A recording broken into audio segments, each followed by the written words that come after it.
Bon, je vous propose de démarrer. Tout d'abord, Johan et moi vous remercions de votre participation. On va tous les deux co-animer ce webinaire sur le management et la discipline dans l'entreprise. Bon, nous sommes tous les deux consultants en droit social. Donc, comme je le disais, vous n'avez pas de micro activé. Vous pouvez néanmoins poser des questions ou échanger avec nous, avec les onglets sur le chat et les questions. Et le webinaire est également enregistré. Donc, je regarde, bon, visiblement, plusieurs personnes nous entendent. Le webinaire est enregistré. Donc, à l'issue, en tout cas dans les prochains jours, vous recevrez le support. Voilà. Donc, sur ce sujet de la discipline, l'idée n'est pas forcément de vous expliquer toutes les règles en long, en large, en travers, parce que c'est un volet assez large et il y a des règles de procédure à respecter, mais il y a également tout ce qui entoure la procédure. En amont d'une procédure, on est humain, donc on est sur un contexte où on gère des personnes, on gère de l'humain. Donc, le but de ce webinaire est de vous expliquer, de vous permettre d'avoir les bons réflexes, de vous permettre d'éviter des erreurs et puis d'avoir les grandes lignes de la procédure. Donc, ceci étant précisé, on va démarrer par une partie que l'on a appelée « Manager sans se mettre en risque ». L'idée, c'est de savoir un petit peu manager, ok, encadrer, contrôler, surveiller, sanctionner, savoir un petit peu à quel moment on se place selon ce qui peut se passer avec un ou une collaboratrice. Donc, j'ai un pouvoir en tant que manager, en tant que chef d'entreprise, on a un pouvoir de direction, donc qui nous permet de contrôler les salariés, de les surveiller, de les recadrer quand un comportement le nécessite, et malheureusement quand un recadrage ne suffit pas ou qu'il n'y a pas besoin de recadrage parce que le comportement du salarié est tel qu'on est obligé de basculer sur la sanction. Voilà, ça c'est notre pouvoir de direction, contrôler, surveiller, recadrer et sanctionner. Les limites à tout ça, c'est en fonction du comportement de mon salarié. Je peux recadrer, je peux sanctionner, mais je ne dois pas, je ne dois pas porter atteinte aux droits et aux libertés de mes salariés. Ma sanction doit être justifiée, proportionnée. Je ne peux pas sanctionner n'importe quand. On a un délai de prescription. Donc ça, on le verra au fil du webinaire. La prescription est importante, non pas seulement pour la procédure en soi, mais parce que quand on fait face à un comportement du salarié, on peut parfois laisser faire. On laisse faire, et la goutte d'eau qui fait déborder le vase fait que là, on sanctionne et on est plus dans le délai. Donc, ce délai, je dis maintenant pour l'avoir en tête, mais on le reverra, il est de 2 mois. Donc, à partir du moment où je considère que mon salarié est fautif et que je vais lui donner une sanction, j'ai 2 mois pour le faire. Et mes limites, c'est ma procédure disciplinaire. Donc, ceci étant précisé, ce qu'il faut savoir également, c'est ce que je peux faire en tant que manager ou chef d'entreprise, ce que je peux faire, ce que je ne peux pas faire. Les bons réflexes, c'est je constate que quelque chose ne va pas, mais ça ne nécessite pas une sanction. Je vais recadrer mon salarié, je vais recadrer le collaborateur. Je vais lui demander des explications tout en restant objectif. Ça, il peut y avoir une frontière parfois mince, mais à ne pas dépasser sur demander des explications et aller un petit peu plus loin parfois. Ce que je peux faire aussi, c'est rappeler les règles. D'ailleurs, je dois le faire. Hein. J'ai mon pouvoir de direction. J'ai le droit de rappeler les règles à mes salariés, à mes collaborateurs. J'ai le droit de les recadrer. J'ai le droit de les contrôler. J'ai le droit de les surveiller, tout en respectant les limites que l'on a vues juste avant. Formaliser les faits, ça c'est important. On le verra aussi au fil des développements. Parfois, on laisse faire, on note pas, on prête pas attention parce que c'est la première fois que ça arrive, mais parfois ça continue malheureusement. Donc, à un moment donné, il faut penser à formaliser. Donc, peut-être que ça ne servira jamais, mais peut-être que ça servira et on sera bien content d'avoir bien formalisé les faits qu'on a pu observer au cours des derniers temps. Et puis, quand on est dans un contexte particulier, parce que, comme je le disais en amont, on fait face à de l'humain, donc quand le contexte, avant de songer à la sanction, est particulier, il faut penser à se référer à un expert en droit social, un expert RH. Les mauvais réflexes. Humilier un salarié, alors sur le papier, ça semble complètement évident. Oui, on ne va pas humilier un salarié ou un collaborateur, sauf qu'encore une fois, dans la vraie vie, sur le terrain, face à l'humain, on peut avoir des propos en tant que manager ou chef d'entreprise qui humilient un salarié. Hausser le ton, encore une fois, ça s'explique et ça se voit dans la pratique. Mener une enquête à charge, consulter ou diffuser des informations confidentielles sans autorisation et prendre une décision sous l'effet de la colère ou de l'émotion. C'est pareil, ça se voit quotidiennement, où on laisse faire, on recadre pas forcément parce qu'on veut pas créer de tension, et puis arrive ce qui doit arriver. Il y a une petite altercation, on hausse le ton, on prend la décision, et puis on peut dire des choses sur la pratique qui semblent évidentes, mais qui en droit du travail, et surtout quand il y a une sanction derrière, a toute son importance. C'est plus possible, tu rentres licencié, même si on sait que ça arrive, même si c'est tentant humainement, juridiquement, c'est pas possible. Le salarié, si demain il est visé par une sanction disciplinaire, il a un droit, selon la nature de la sanction, il a un droit d'apporter des explications sur ce qui s'est passé. Par rapport à tout ça, les erreurs les plus fréquentes que l'on voit, c'est la réaction à chaud du manager ou du chef d'entreprise. C'est un mail qui a été envoyé ou un SMS qui a été envoyé, encore une fois, tout de suite sous l'émotion. Mais c'est un mail ou un SMS qui, nous, en droit du travail, peut pénaliser et sensibiliser la sanction qui est donnée dans la foulée. Laisser faire le comportement fautif et pour éviter les tensions, ne pas recenser les preuves, attendre et puis finalement se décider tardivement au-delà de mon délai de 2 mois. Et encore une fois, laisser les émotions prendre le dessus. J'insiste là-dessus, mais ça se voit quand même assez fréquemment. Je vous ai mis ici des illustrations de vrais cas, hein, des illustrations de jurisprudence sur un mail, sur une lettre envoyée à un salarié sur le coup de l'émotion, j'ai envie de dire. On voit que parfois, même si ce n'est pas un mail ou un SMS qui, pour vous, vaut avertissement, pour les juges, la manière dont c'est tourné, ça vaut avertissement. Donc, envoyer là, il y a des exemples sur des comptes rendus d'entretien, des lettres, des courriels. C'est valable aussi pour un SMS.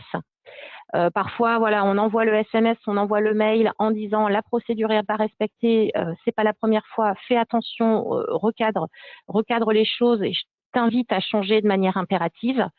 Même si ce n'est pas écrit que c'est un avertissement, que vous laissez votre mail comme ceci ou le SMS comme ceci et que la semaine suivante, vous formalisez et vous mettez sous forme d'avertissement, sachez que pour les juges, votre premier SMS ou votre mail valait déjà avertissement parce que vous avez enjoint le salarié à se reprendre et à changer de comportement.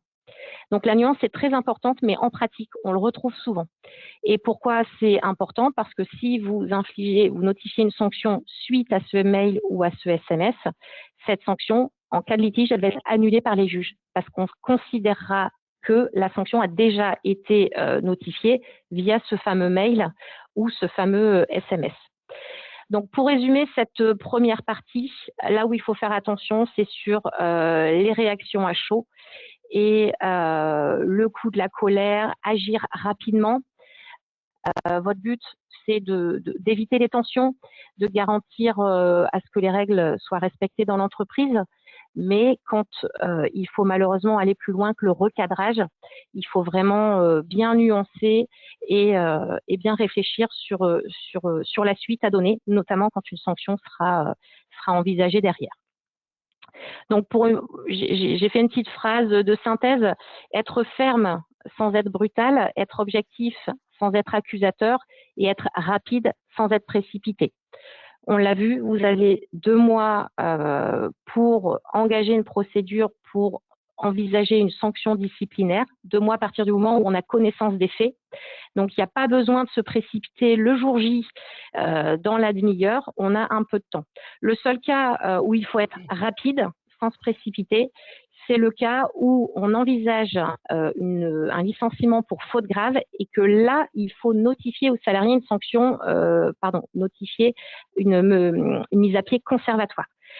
C'est j'ai un comportement fautif de mon salarié, j'envisage un licenciement pour faute grave. Là, je dois réagir le jour J, dans les 2-3 jours qui suivent. Il ne faut pas trop attendre puisqu'il faut mettre à pied le salarié à titre conservatoire. Dans tous les autres cas, pas de précipitation. Je vais maintenant laisser la parole à Johan sur l'identification des situations sensibles. Merci Natacha. Donc, au niveau de l'identification des situations sensibles, en fait, elle consiste à repérer les faits qui sont susceptibles de justifier une sanction, tout en évaluant leur niveau de risque juridique et managérial. La première chose à faire, en fait, ça va être d'apprendre à qualifier les faits.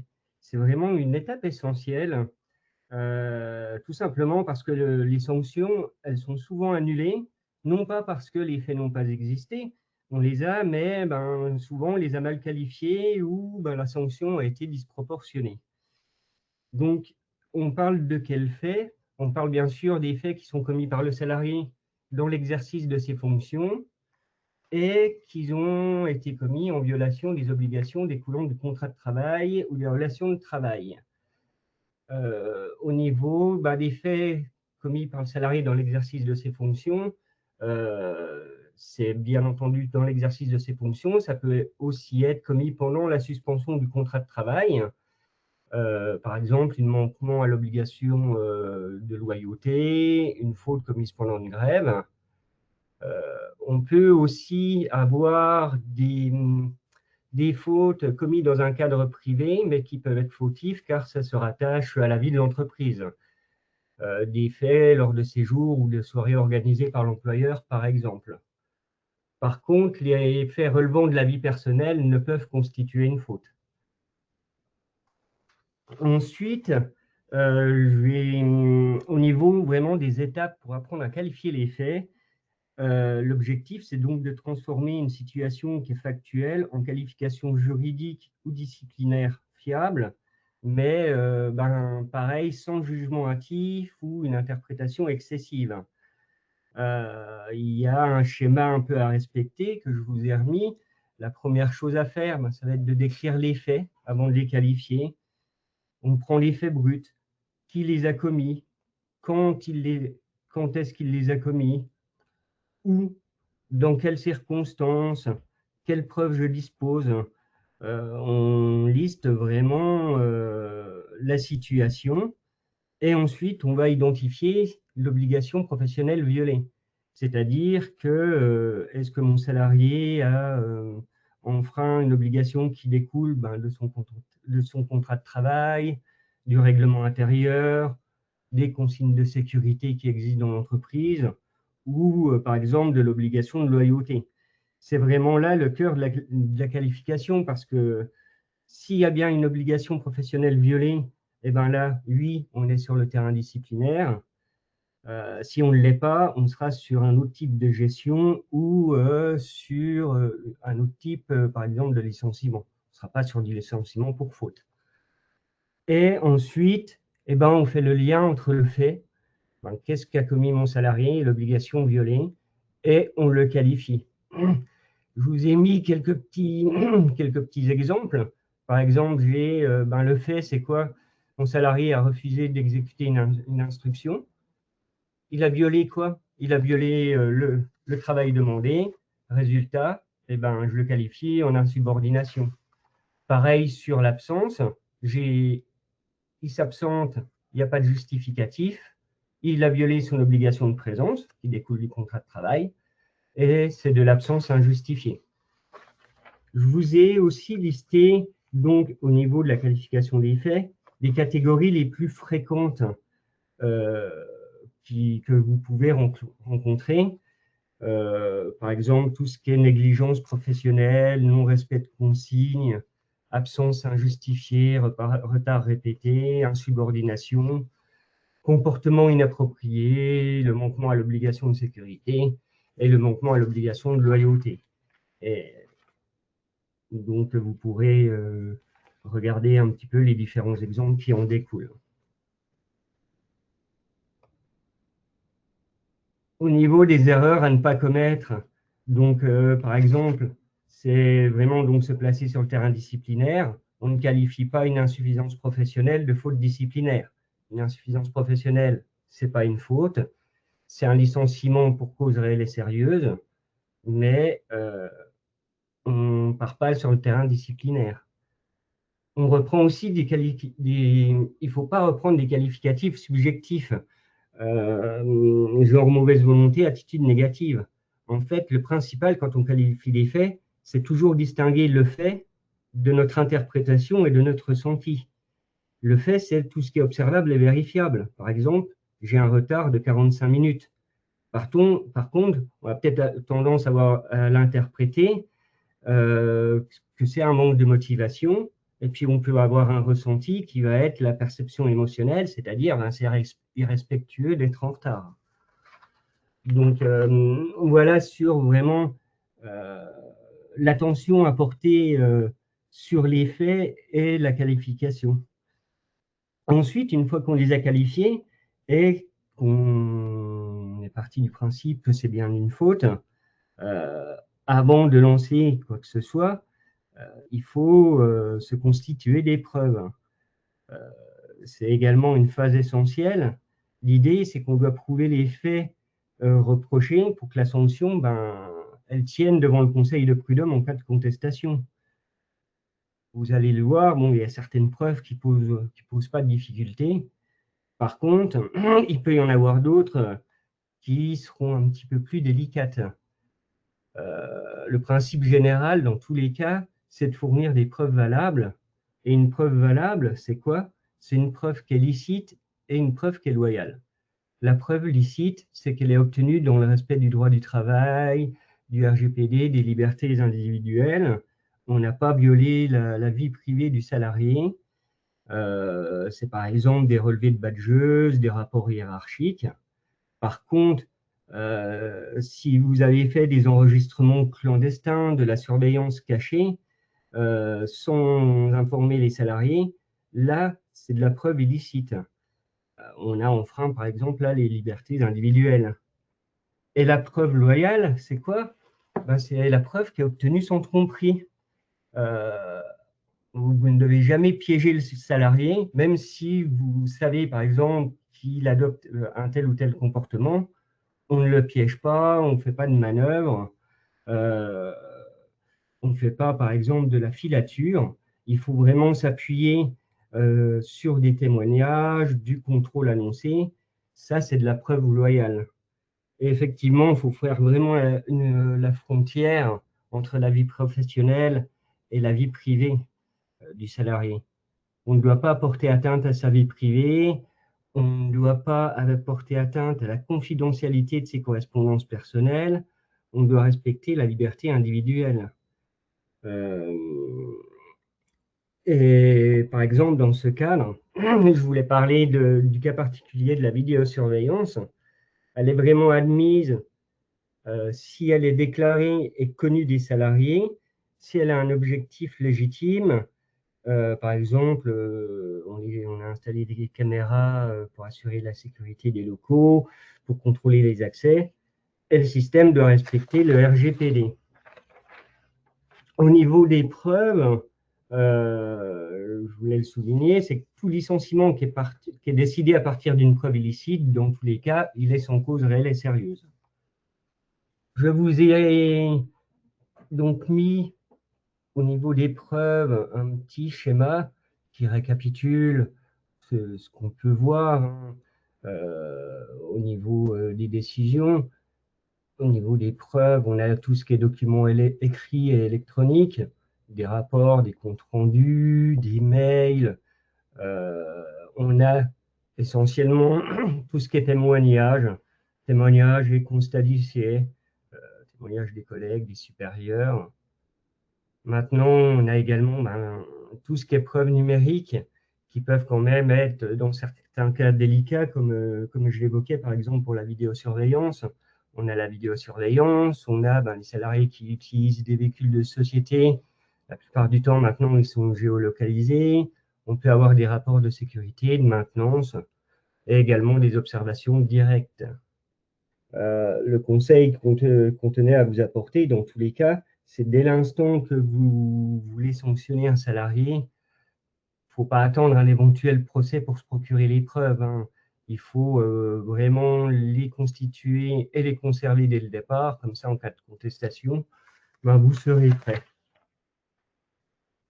Juste pour terminer sur les preuves et pour vous aider, il faut vraiment les organiser et les archiver.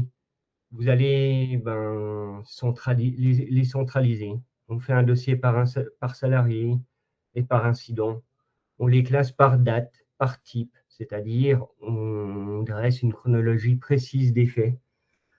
On note les observations du manager, les dates, les heures, les circonstances des faits. Et on conserve bien entendu les preuves originales. On ne les modifie jamais et ne supprimez pas de documents. Par exemple, pour les retards répétés, qu'est-ce qu'on peut avoir? Vous allez pouvoir vous appuyer sur les registres de pointage qui montrent les heures exactes que le salarié devait respecter, les mails du manager qui éventuellement rappelaient les horaires à respecter. On a des témoignages de collègues qui disent « Ah bah oui, le salarié, il est souvent en retard ». Et on peut également avoir des notes internes qui mentionnent chaque retard. Et je voulais donc en terminer sur cette partie avec cette organisation, cet archivage. Et je laisse de nouveau la parole à Natacha pour reprendre la décision au bon moment. Merci, Johan. Effectivement, une fois qu'on a identifié les faits que l'on reproche aux salariés, comme l'expliquait Johan, qu'est-ce que je fais? Je recadre, je sanctionne, quelle est la limite? C'est pas toujours évident, d'autant plus qu'on n'a pas une liste de comportements fautifs qui dit que c'est systématiquement un avertissement ou systématiquement un licenciement. Un même fait, selon le contexte, peut engendrer, nécessiter, justifier un avertissement ou dans un autre contexte, le même fait peut justifier une sanction qui va plus loin que l'avertissement. Donc, c'est pas forcément évident de savoir qu'est-ce que je fais à quel moment. Est-ce que je recadre mon salarié? Est-ce que je le sanctionne? Bon, si le comportement du salarié est ponctuel et qui n'est pas, qui n'impacte pas la vie de l'entreprise, le climat dans l'entreprise, et puis qui est un comportement étonnant du salarié, inhabituel, où on estime que expliquer, rappeler les règles va suffire, on peut envisager le recadrage. Ça peut être le cas, par exemple, d'un retard qui est occasionnel, d'un oubli de procédure ou d'un comportement qui n'est pas forcément adapté, mais sans gravité particulière. Donc, selon le contexte, je vais peut-être considérer que ce comportement peut se corriger par un recadrage. Dans ce cas-là, je pars sur le recadrage. En revanche, ce comportement, dans le contexte, par rapport à l'ancienneté de mon salarié, par rapport à ses fonctions, ce comportement nécessite d'envisager une sanction. Donc, j'ai qualifié mes faits, j'ai recensé mes preuves, je pars sur le terrain de la sanction.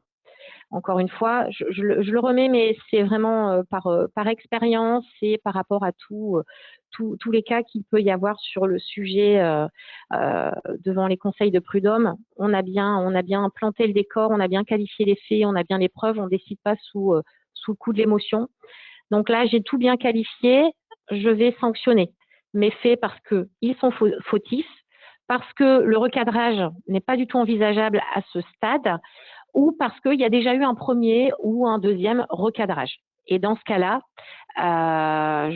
et là, mon recadrage n'a pas été suivi des faits. Donc, la sanction est la mesure appropriée.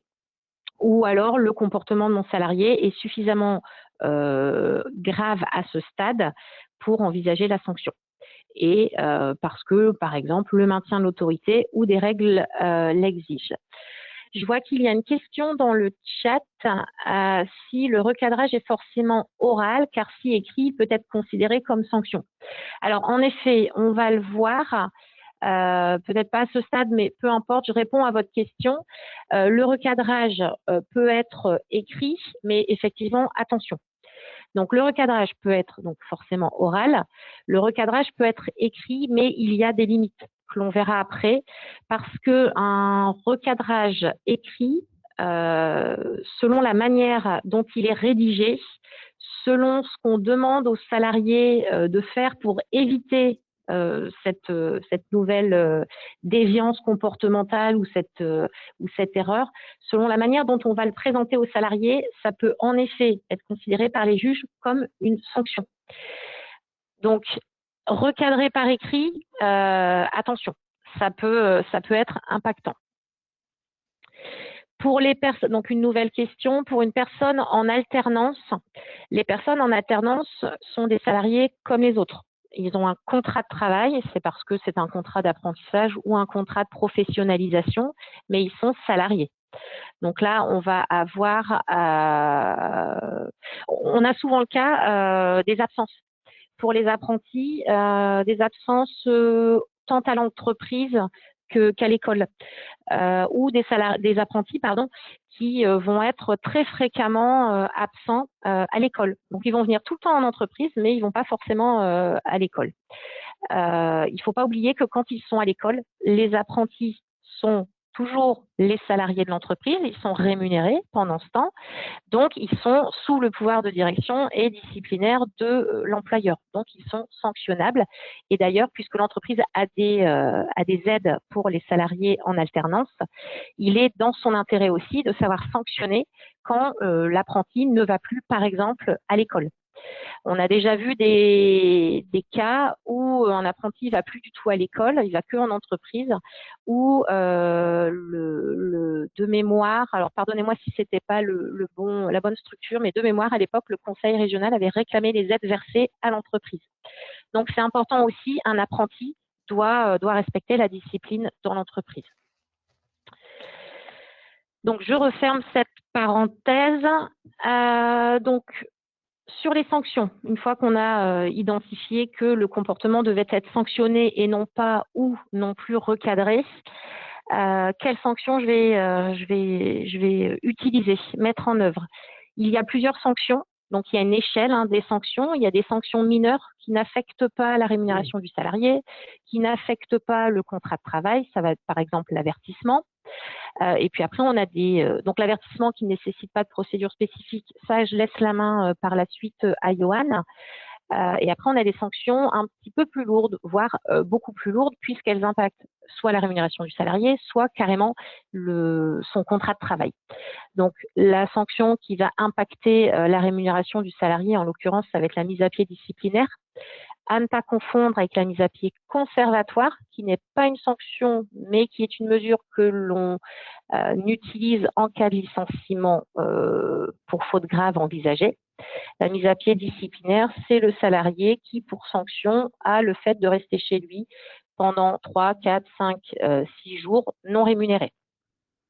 Ensuite, en sanction, on a la mutation disciplinaire, qui reste quand même assez rare, mais qui existe, la rétrogradation. Et enfin, le licenciement disciplinaire. Donc ça, c'est l'échelle des sanctions de droit commun. Attention à chaque fois à vos règlements intérieurs si vous en avez. Attention à vos conventions collectives. Donc ça, c'est toujours important quand j'envisage de sanctionner. Toujours regarder si vous avez un règlement intérieur.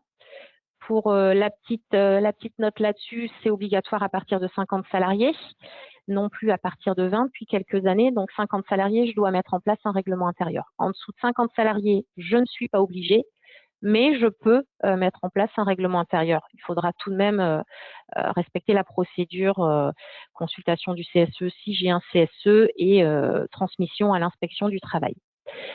Donc ça, c'est vraiment important. Une fois que vous envisagez la sanction, vérifiez votre règlement intérieur, voir ce qu'il prévoit, vérifiez votre convention collective. Donc par rapport à toutes ces sanctions qui existent, je vais devoir adapter la sanction à la faute, puisque ma sanction doit être proportionnelle à la faute commise. on adapte la sanction en fonction de la gravité des faits reprochés et on individualise la sanction. Alors attention, il existe la petite phrase que tout le monde emploie: ah mais je ne peux pas licencier mon salarié, il faut 3 avertissements avant de licencier. Donc on l'entend encore beaucoup. Cette règle n'existe pas en droit commun. Il ne faut pas 3 avertissements pour licencier. Je peux avoir un salarié qui est présent depuis 10 ans, qui n'a jamais eu d'avertissement ni aucune autre sanction. Et là, il commet une faute qui nécessite le licenciement. Je peux le licencier, sous réserve de faits sérieux, de faits avérés. Je le licencie alors que mon salarié est là depuis 10 ans et il n'a jamais eu d'avertissement. Ou inversement, je peux avoir un salarié qui est là depuis 10 ans et qui a toujours eu des avertissements parce qu'à chaque fois c'était justifié, mais pour autant il n'y a jamais eu de comportement qui faisait que je devais envisager la rupture du contrat de travail. Donc ça, c'est le droit commun, parce qu'il y a certaines conventions collectives. Donc dans le droit commun, la phrase ou le principe « il faut 3 avertissements pour licencier » n'existe pas. En revanche, certaines conventions collectives, alors je ne pense pas qu'il y en ait beaucoup, mais il doit y en avoir quelques-unes, et je me demande s'il n'y en a pas dans le secteur sanitaire et social, mais je ne voudrais pas me tromper sur le secteur, mais toujours est-il, il faut toujours regarder la convention. Il y a certains secteurs où effectivement il a été négocié dans la convention collective qu'il faut 1 ou 2 avertissements avant de pouvoir envisager un licenciement. Donc ça, c'est important. Donc la proportionnalité de la faute, et on individualise la sanction. La sanction doit vraiment être proportionnelle à la faute commise par mon salarié. Donc l'échelle des sanctions, voilà, j'adapte ma sanction, j'ai identifié la sanction qui me semble justifiée et proportionnée par rapport au comportement de mon salarié. Maintenant, je vais gérer ma prescription.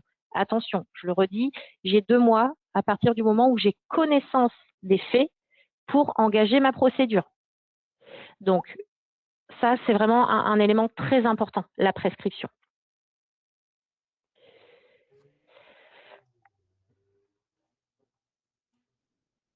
Sur la notion de réagir sous le coup de l'émotion, donc toujours, on ne réagit pas sous le coup de l'émotion. Donc je rejoins la question, ne pas envoyer un mail ou un SMS sous le coup de la colère. Parce que dedans, on peut le tourner d'une certaine manière qui juridiquement est bloquante si demain il y a une sanction pour le même sujet. Ne pas dire au salarié qu'il est licencié: allez, tu rentres chez toi, je te licencie. Ne pas dire aux collègues du salarié qu'il rentre chez lui parce que je le licencie.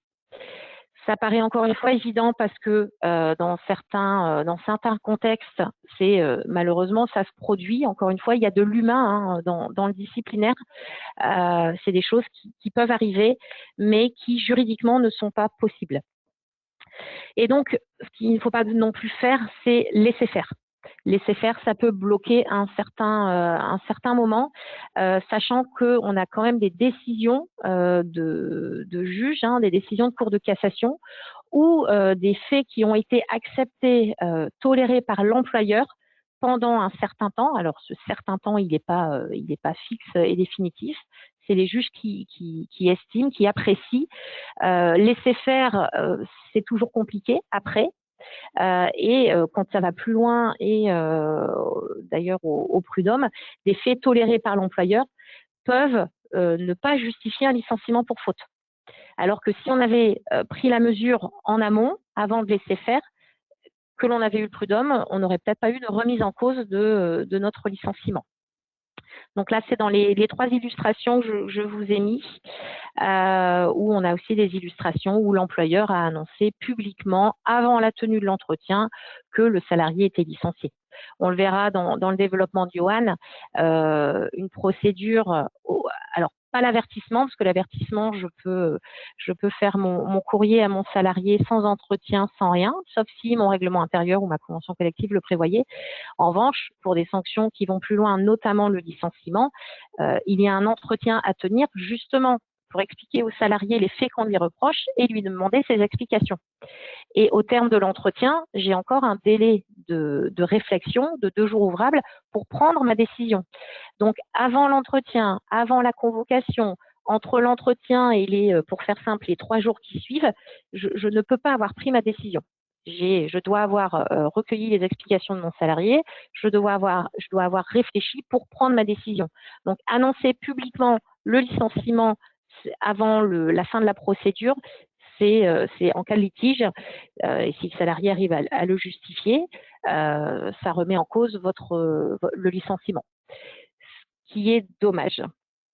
Parce que, comme le disait Johan tout à l'heure, on peut très bien avoir un licenciement fondé, une faute avérée, une faute prouvée, circonstanciée, et malheureusement avoir annoncé la chose avant, ça peut remettre en cause le licenciement.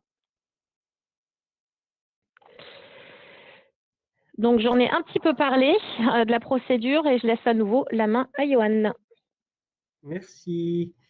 Au niveau, donc maintenant, on va parler de la maîtrise de la procédure disciplinaire.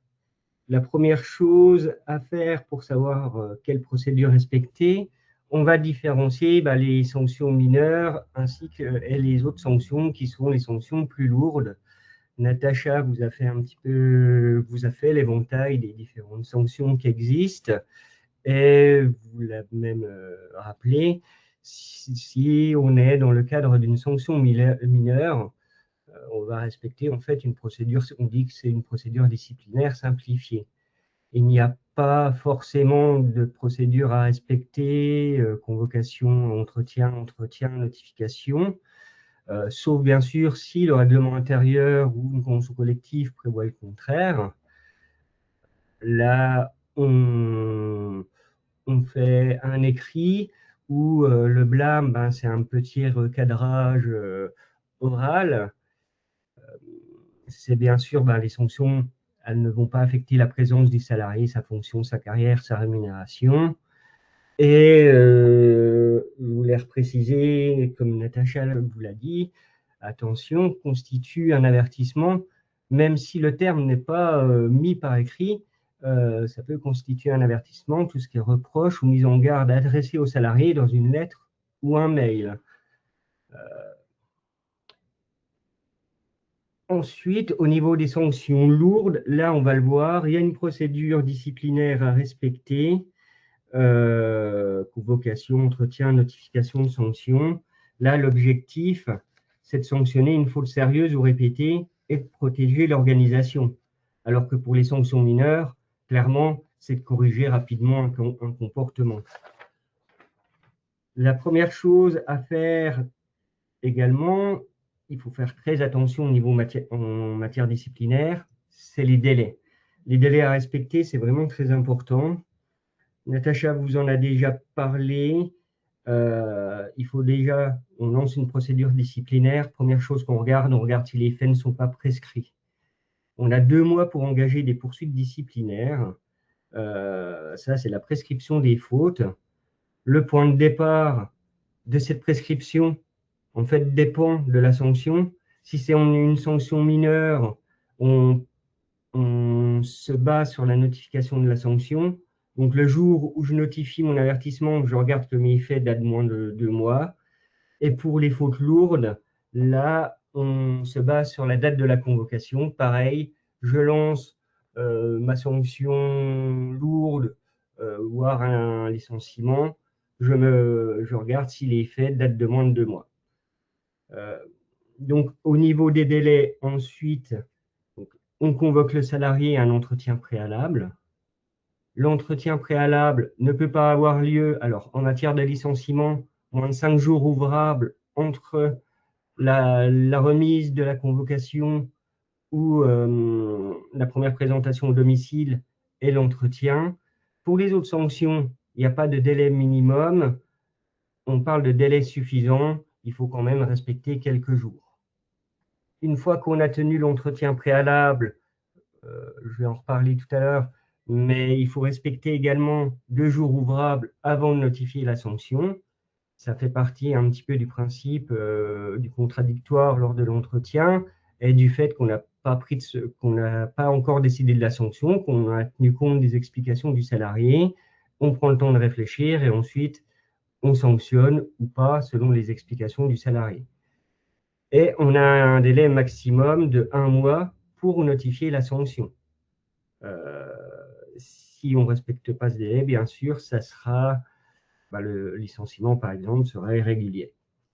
Bien attention à tenir compte des délais d'envoi, des délais postaux en cas d'envoi en courrier recommandé avec accusé de réception. On tient compte des délais d'acheminement de la poste. Prévoir toujours 1 ou 2 jours supplémentaires pour le décompte des délais, c'est préférable. Et il existe également une règle, si le dernier jour du délai tombe un samedi, dimanche ou jour férié, il faut impérativement le reporter au jour ouvrable suivant. Au niveau, donc, on va dire, de l'engagement de la procédure, avant de l'engager, on s'assure qu'on a un dossier solide. Le dossier solide, c'est on s'assure du bien fondé de l'engagement de la procédure. On va se poser déjà les bonnes questions. Et les bonnes questions, ça rejoint ce que je disais tout à l'heure sur la qualification des faits, c'est-à-dire quand et où les faits se sont produits. Est-ce qu'il y a un préjudice pour l'entreprise? Est-ce que j'ai des témoins? Est-ce que j'ai des preuves? Est-ce que, et là très important, c'est une règle qui existe en droit du travail, non bis in idem, c'est-à-dire qu'on ne sanctionne pas 2 fois les mêmes faits. Donc il faut absolument regarder si le fait qu'on qu'on veut sanctionner n'a déjà pas été sanctionné, même par exemple par inadvertance, par exemple en prenant le cadre tout à l'heure de ce que Natacha disait suite à une question. Je pensais faire un simple cadrage. Au final, ça va être qualifié en avertissement ou blâme. Et ben, c'est sanctionné et je peux plus prendre une sanction autre. Et on regarde également les antécédents du salarié. On rassemble, deuxième étape, on rassemble tous les éléments qui sont en lien avec la situation. Ça fait partie du petit développement sur les éléments de preuve de tout à l'heure. On s'assure du respect des délais procéduraux. Donc, est-ce que ma faute est prescrite? Je calcule bien mes délais pour la procédure. Attention, pareil, au règlement intérieur et à la convention collective. Et ensuite, on applique la bonne procédure selon la sanction envisagée. La procédure, on va respecter donc les droits et obligations de l'employeur et du salarié. Le préalable, donc, je le répète, c'est l'importance du règlement intérieur et de la convention collective. La première étape, donc, c'est la convocation à entretien préalable. Attention, la convocation, il existe des mentions obligatoires, la date, le lieu, l'heure de l'entretien. Au niveau du lieu de l'entretien, faites au possible le lieu de travail du salarié ou le siège social de la société. Il peut exister des règles pour le tenir à un autre endroit, mais ça peut être un peu plus délicat. Au niveau de la remise de la convocation, soit vous pouvez la remettre en lettre recommandée avec accusé de réception, soit vous la remettez en main propre contre décharge. Au niveau d'une autre mention obligatoire, et ça va rejoindre les règles d'assistance du salarié, il faut indiquer que le salarié peut être assisté. Et là également, il faut faire quelques distinctions. Le salarié, lui, dans le cadre d'un entretien, peut être assisté obligatoirement, s'il le souhaite, bien entendu, par un salarié de l'entreprise. Ça, c'est vraiment une obligation qu'on doit indiquer et c'est un de ses droits. Si, et là, je parle uniquement pour le licenciement, en matière de licenciement, il peut également, en plus du membre du personnel, se faire assister par un conseiller qui est inscrit sur une liste fixée par décret. Et c'est uniquement dans les entreprises qui ne comportent pas de CSE. Au niveau des règles d'assistance et de représentation de l'employeur, également, il faudra faire attention. L'employeur peut se faire assister par un supérieur, par exemple par le supérieur hiérarchique du salarié. Attention à pas comment dire, cumuler le nombre d'assistants qui pourraient remettre en cause la procédure, le salarié pouvant par exemple dire qu'on avait fait pression sur lui lors de l'entretien. Ensuite, on choisit la sanction proportionnée à la faute commise. Les éléments à prendre en compte, on prend en compte l'ancienneté des reproches antérieurs, la fréquence des faits fautifs, les conséquences du fait fautif, les conditions particulières de travail.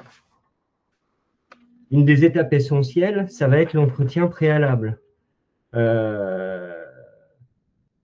Là, il faut savoir quand même que, déjà côté salarié, ça peut être quand même stressant et impressionnant d'être convoqué à un entretien en vue d'une sanction disciplinaire ou d'un licenciement. Il est important de replacer l'entretien dans son contexte et de le dédramatiser.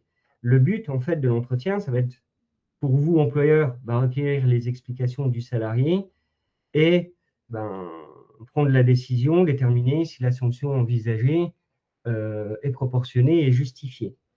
Donc, je vous ai cadré, je vous ai un peu listé les étapes à respecter. La première chose, ça va être de le préparer.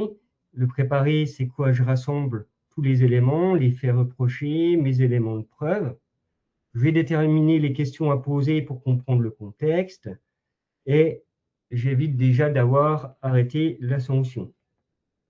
Au niveau des participants, donc, il y aura vous, éventuellement un assistant, le salarié donc qui peut être assisté, comme je vous le rappelle, soit par un salarié de l'entreprise, soit en cas de licenciement et dans les entreprises sans comité social et économique, d'un conseiller du salarié. Alors attention, un conseiller du salarié, c'est quelqu'un qui est officiellement dénommé. Et on peut le trouver sur une liste qui est fixée par décret. Ce n'est pas n'importe quelle personne qui peut venir. Au niveau de l'entretien, donc il faut exposer les faits, les exposer comment? De manière précise, datée, objective. On évite les jugements de valeur ou les accusations générales. On recueille les explications du salarié, on le laisse s'exprimer librement, on pose des questions factuelles, on écoute les éventuelles circonstances atténuantes ou toute contestation éventuellement. Ensuite, on va clôturer l'entretien. L'entretien, on lui indique, et ça c'est très important, il ne faut jamais le dire, on indique qu'aucune décision définitive n'est prise. On ne dit pas au salarié qu'on va le licencier. Et on lui explique que les éléments seront examinés avant toute décision. Au niveau de quelques petits conseils, faut rester calme, factuel, respectueux. On n'interrompt pas systématiquement le salarié, on prend des notes. On évite toute pression, comportement qui pourrait être interprété comme du harcèlement. On se concentre vraiment sur les faits. On ne se concentre pas sur la personnalité du salarié. Et il y a une question qu'on me pose souvent, c'est mais est-ce que je dois faire un compte-rendu? Alors, le compte-rendu n'est pas obligatoire. Après, il n'est pas interdit non plus. Ça peut être un élément de preuve, sous réserve, bien sûr, qu'il soit signé par vous et le salarié à la fin de l'entretien. Une fois l'entretien tenu et qu'on a pris la décision de sanctionner le salarié, on va notifier la sanction. La sanction va se notifier par écrit, soit en lettre recommandée, soit remise en main propre. L'objectif premier, c'est de permettre au salarié de comprendre vraiment les raisons pour lesquelles son contrat de travail est rompu. La lettre doit être précise et factuelle. On invoque des motifs précis, vérifiables. On rappelle les faits, date, événement, manquement. On fait le lien entre les faits et la sanction. On précise bien entendu la nature de la sanction. Et on évoque également les préjudices pour l'entreprise et les conséquences du comportement. Pardon. Il faut que la lettre soit comprise par le salarié parce qu'il faut vraiment qu'elle soit lisible. La lettre fixe les limites du litige, donc il faut vraiment qu'elle soit compréhensible par tout le monde, y compris par les juges. Au niveau, je voulais juste vous parler, donc au niveau en matière de licenciement, on a aussi la possibilité de préciser les motifs. C'est-à-dire, j'ai notifié mon licenciement, je me rends compte qu'il y a quelques imprécisions. Soit l'employeur peut le faire volontairement dans les 15 jours qui suivent la notification du licenciement, mais le salarié peut aussi vous le demander. Mais attention, il faut vraiment le prendre avec des pincettes. C'est vraiment des précisions sur les faits qu'on a apportés. On ne complète pas, on ne modifie pas. Il faut vraiment s'en tenir à des précisions. Donc, au niveau de la sécurisation des écrits, on mentionne impérativement le motif de la sanction. La qualification des faits s'impose à l'employeur. Donc là, il faut vraiment bien les indiquer, comme je vous le disais, ça fixe les limites du litige. Il n'est plus possible, une fois qu'on a notifié, d'ajouter ou de retirer des motifs de licenciement, une fois que le courrier a été notifié. Et tous les motifs, il faut bien le prendre en compte, ils vont être pris en compte pour apprécier la légitimité de la rupture. Au niveau également, pour sécuriser l'écrit, il faut faire attention à l'auteur de la lettre. Il faut que le signataire soit bien l'employeur ou toute personne qui a eu une délégation de pouvoir pour conclure ou rompre les contrats de travail. Sur la preuve de l'envoi, donc comme je vous le disais, il faut l'envoyer en lettre recommandée automatiquement en cas de licenciement. Pour les autres sanctions, on peut le faire par lettre recommandée ou lettre mise en main propre. Si jamais on a un retour du recommandé parce que le salarié n'est jamais allé le chercher, on ne l'ouvre pas et on le conserve. On conserve également tous les documents justificatifs, les preuves. Et je voulais juste également vous dire que, attention, en matière de licenciement, si jamais vous ne passez pas par la lettre recommandée avec accusé de réception, c'est possible, mais ça vous prive le droit de conclure une transaction derrière. Et pour terminer, une fois le licenciement ou la sanction prise, donc un petit rappel sur la sécurisation des preuves. Donc, comme indiqué, on fournit des preuves valables, des preuves licites et loyales. On ne fouille pas, par exemple, dans les documents personnels d'un salarié. On n'enregistre pas une personne à son insu. On n'utilise pas de la vidéosurveillance sans information préalable du salarié. Et je vous ai remis un petit listing sur les choses à respecter en matière d'attestation. Donc, je vous ai listé les différentes mentions obligatoires pour que l'attestation soit valide. Et un petit rappel des règles sur la vidéosurveillance et la géolocalisation. Et je laisse de nouveau la parole à Natacha sur la sécurisation des pratiques. Oui, merci Johan. J'étais en train de répondre à une question en même temps à Caroline. Donc j'envoie la réponse et de ce fait, j'ai pas le temps de la finir. Où je proposais à Caroline parce qu'il n'y a pas de réponse universelle par rapport à la question, que l'on pouvait échanger ultérieurement à ce webinaire, puisque à la fin du support, il y a nos coordonnées à Johan et moi, que ce soit le téléphone ou le mail. Voilà, j'ai répondu à une ou deux questions en attendant. Donc, il est temps de clôturer, synthétiser. un petit peu tout ce que l'on vient de vous expliquer et relater.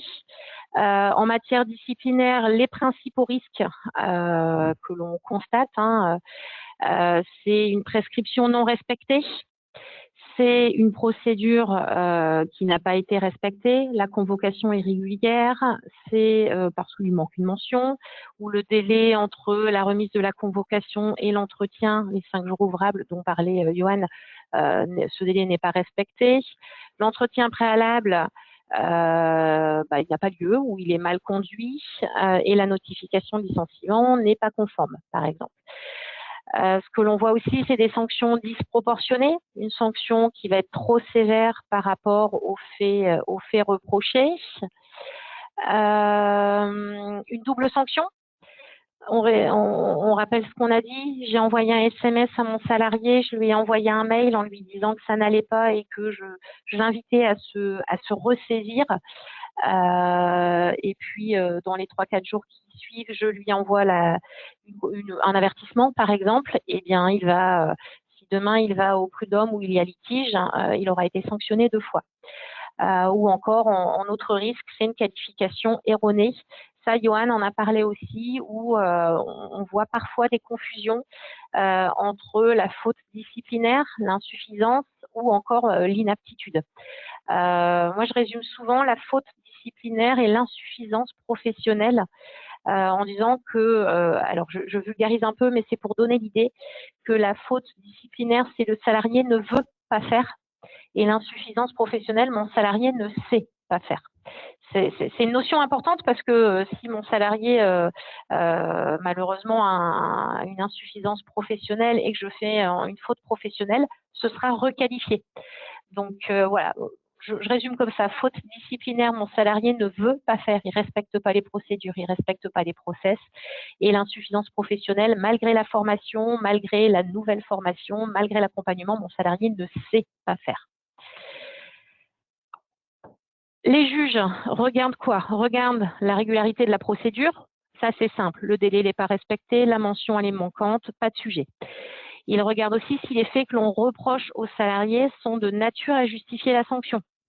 Donc, ils vont contrôler la réalité des faits, vont contrôler donc s'il y a des preuves, d'où l'importance de sécuriser, de se constituer un dossier avec les faits et les témoignages s'il y en a, les éléments de preuve. Ça, Johan on a bien parlé, l'a bien explicité. La qualification de la faute susceptible de justifier une sanction et la proportionnalité de la sanction par rapport à la faute commise. Le juge va annuler une sanction irrégulière en la forme et va annuler une sanction qu'il va considérer injustifiée ou disproportionnée. En revanche, le juge ne va pas modifier votre sanction ou prononcer une sanction que lui estimerait plus adaptée. Donc, si, par exemple, vous avez licencié votre salarié pour faute simple, le juge va considérer, même s'il considère que, par exemple, une mise à pied disciplinaire aurait suffi, il va annuler votre licenciement. Donc, ça s'arrête là. Il ne va pas dire, voilà, il aurait fallu faire une mise à pied disciplinaire.